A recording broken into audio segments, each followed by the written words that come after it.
So hello guys, I'm really happy that you guys are here, and before starting with what is malwares, let's try to understand what are malicious softwares.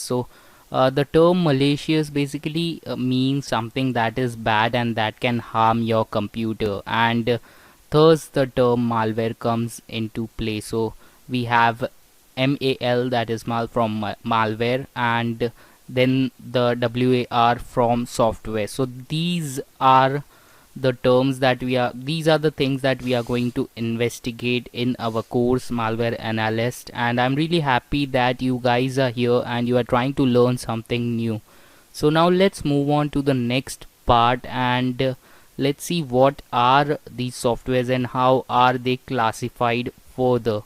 So malwares are further classified based on their characteristics. So first one, we have concealer, that is something that joins the malware with the bomb, and we have a replicator that actually spreads the malware, and the main task of the replicator is to spread the bomb, and then the bomb, which is the main task, or what we can say the main function, that is called.